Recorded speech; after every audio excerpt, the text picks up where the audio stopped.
ఓం శుక్లాంబరధరం విష్ణుం శశివర్ణం చతుర్భుజం ప్రసన్నవదనం ధ్యాయే సర్వవిఘ్నోపశాంతే. ఓం శ్రీ గురుభ్యో నమః. హరి ఓం. లక్ష్మీం క్షీరసముద్రరాజతనయాం శ్రీరంగదామేశ్వరీం దాసీభూత సమస్తదేవవనితాం లోకైకదీపాంకురాం శ్రీమన్మందకటాక్షలబ్ధ విభవ బ్రహ్మేంద్ర గంగాధరాం త్వాం త్రైలోక్యకుటుంబినీం సరసిజా వందే ముకుంద ప్రియాం. శ్రీ సూక్తంలోని శ్లోకాలను, దానిలోని మంత్రార్థాలను మనం తెలుసుకుంటున్నాం. అందులో భాగంగా 4వ శ్లోకంలోని మంత్రార్థాలని కూడా మనం ఈ వీడియోలో తెలుసుకుందాం.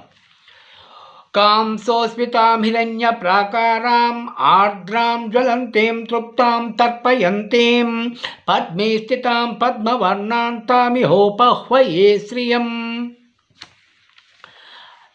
చిరుతో ప్రకాశిస్తూ బంగారు ప్రాకారం మధ్య నుండేది, ఆర్ద్ర అనగా తడి అయినది, జ్వలిస్తున్నది, తృప్తి కలిగినది, తృప్తి కలిగించేది, పద్మముపై కూర్చొని పద్మము వలె ప్రకాశించేది అయిన ఆ శ్రీదేవతను ఆహ్వానిస్తున్నాను అని అర్థం. కాం అనిర్వచనీయమైన ఆ తల్లి మనసుకి మాటకి అందనిది. ఇది పరబ్రహ్మను తెలియజేస్తోంది. తెలుసుకొనబడలేని రూపం సరస్వతీ రూపం. సో అస్మితాం చిరునవ్వుతో కూడిన తల్లి, ప్రసన్నతాభావం కలిగిన మందహాసం. ఆవిడ చిరునవ్వు ప్రసన్నతాభావాన్ని సూచిస్తున్నది. అమ్మ నవ్వుని తలుచుకుంటే ఆవిడ మన వైపు సుముఖురాలుగా ప్రసన్నంగా ఉంది అని అర్థం. హిరణ్య ప్రాకారాం బంగారంతో చేసిన ప్రహరి అని అర్థం. ప్రహరి అందు భవన మధ్యలో కూర్చున్న తల్లి అనగా హిరణ్య అనగా అగ్నిమయమైన ప్రాకారం.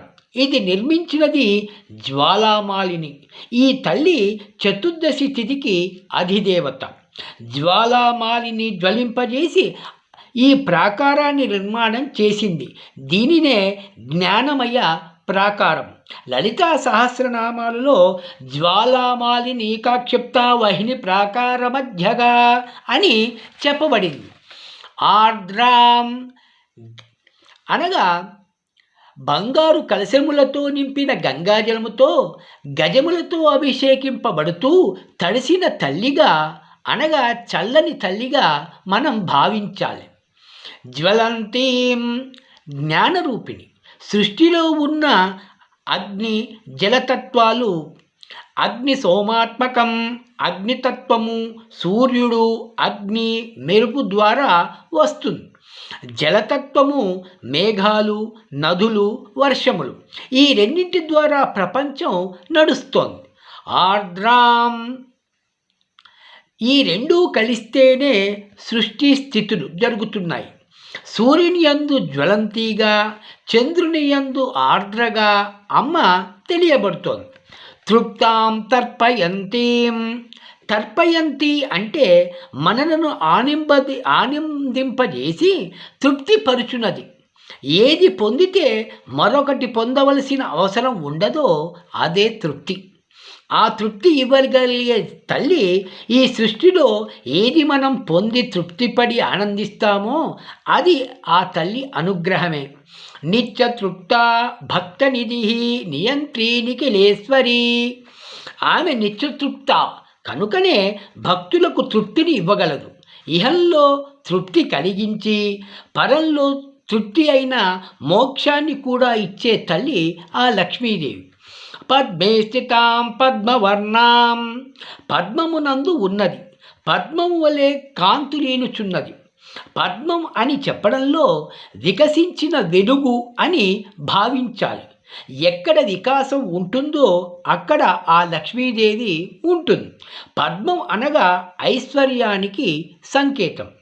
పద్మవర్ణాం జ్ఞానమనే వికసించిన హృదయమునందు గోచరించే తల్లి ఆ లక్ష్మీదేవి. ఆవిడే జ్ఞానజ్యోతి.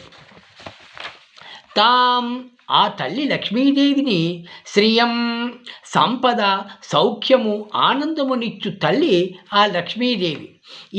ఇహమనందు అనగా భక్తితో ఉపహ్వయే సర్వ సంపదలను ప్రసాదించే తల్లిని ఉపాసిస్తున్నాను, ఆహ్వానిస్తున్నాను, అర్థిస్తున్నాను అని అర్థం. ఇప్పటి వరకు శ్రీ సూక్తంలోని 4వ శ్లోకము యొక్క మంత్రార్థాలని తెలుసుకున్నాం. కావున ఈ సుసూక్తాన్ని మనమందరము పఠించి అందులోని మంత్రార్థాలని తెలుసుకొని అమ్మవారి కృపకు పాత్రులవుదాం. సర్వే జనా సుఖినో భవంతు. ఓం శాంతి శాంతి శాంతి. శుభం.